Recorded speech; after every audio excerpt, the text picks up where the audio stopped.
It's too bad that I was too late with this one, but this one confirms it. Diana did get her memory back, and King and Diana could finally kiss, officially becoming a couple, so to speak. And yes, this is the Nanatsu no Taizai chapter. It was also early this week. I thought we were gonna get a golden week. Turns out that magazine wanted to release this week and probably not next week. Either way, and I am the angry and offended despair reviewer. The shadow begins with Oslo, one of my favorite creatures, waking king who has been asleep. Probably he got so not embarrassed, but he blushed so much that he must have knocked himself out. He thought that was a dream, but Diana assures him it wasn't a dream because she tells, as we see a little sexy scene, she tells that the reason she kissed him is because for keeping the promise 200 years ago. And this confirms that Diana had recovered her memories, because she now remembers what King promised her when she was just a baby girl. So Gowther did return those memories. So the two Gowthers aren't as bad people as we thought they were. They were actually genuinely nice. It's just that the dull Gowther with no empathy and all is only following what he thinks he wants to follow, which have resulted in some controversial things. They need to reclaim his heart.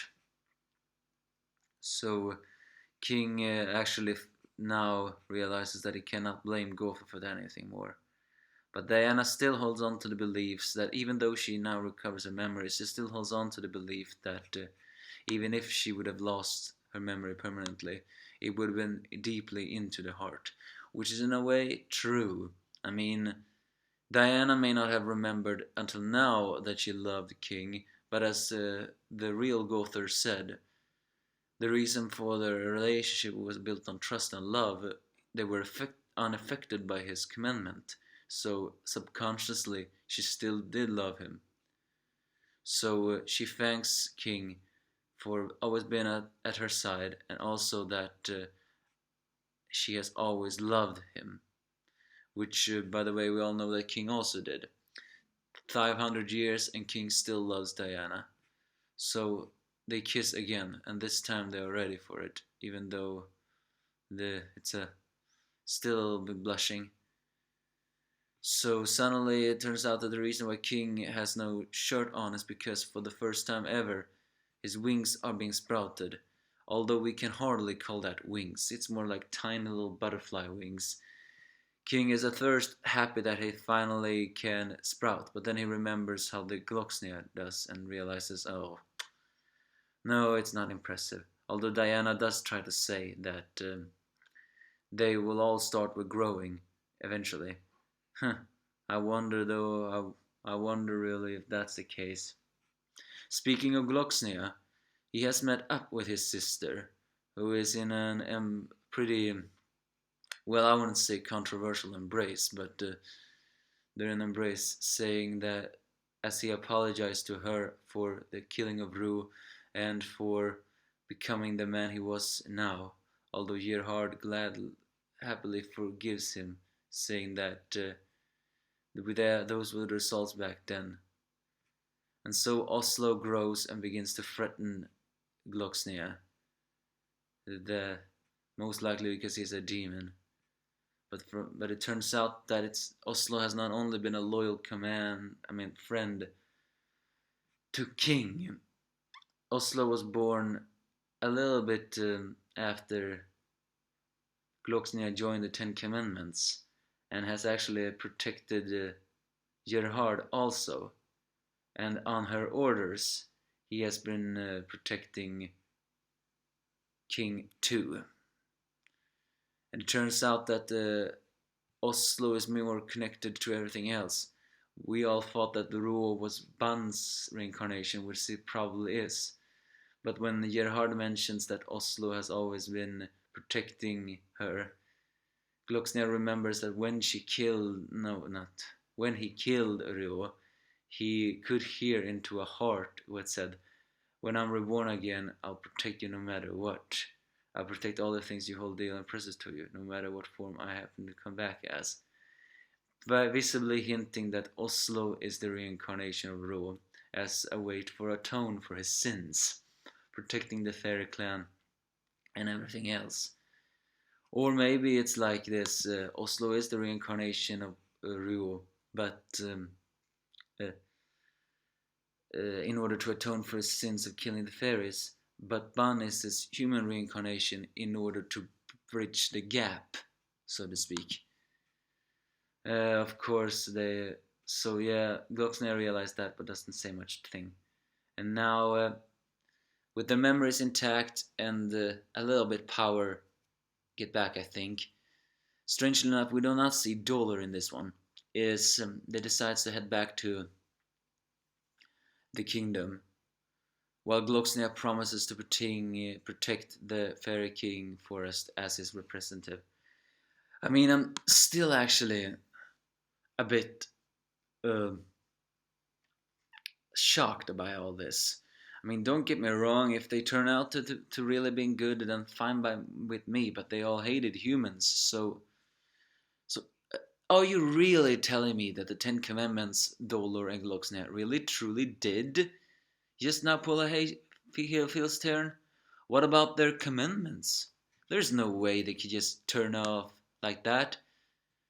Or probably that they have a fail safe. I mean, they did say they were not demons and they wanted, to destroy the Demon King, but still feels like turning a Heelfield's turn feels a little bit too good to be true. Despair is just around the corner. So they decides to return to the kingdom, also because they need to save Gowther. So back in the kingdom, the 5 of the sins have gathered, with new clothing, mind you. Now Gowther has actually gotten Elizabeth's former clothing. Ugh. Meliodas, for some reason you are extremely gross, and I'm actually blaming him, because why do Gowther always has to be dressed up in female clothing? Although I have a feeling it's Merlin who dressed him. I mean, she does look like that kind of person. Apparently, she gathers them to inform them of an omen once more. The king saw a vision when the mists were surrounding the kingdom. At the peak of the castle, a destiny will be in motion by the treason against the kingdom. Another moon shall be at the heat of the haze, and the 7 deadly sins will be reunited. And surely enough, a teleportation happens over Meliodas and blocks out the sun. As he realizes he must have seen this before, a big explosion happens on the courtyard. The one who has landed on it is none other than Diana and King. Now all the sins have now been reunited. For the first time ever, all sins are united. And I'm not telling about the time when, in the fighting festival, no, this is the truly time they are now reunited. And the only things left now is to find Gowther's heart and give him back his empathy. Given that the next chapter is called The Heart's Hiding Place, may very well be a clue to getting Gowther back his memories and empathy. The only question is, if he does, will he really embrace that, given for what happened? That's basically this chapter. Very heartwarming, that Diana and King kissing and being in love with each other. A little bit more that Gerhard forgave her brother so quickly. Although still, I can still not trust Gloxnia. It feels all too good to be true. Then again, what we saw is what we saw.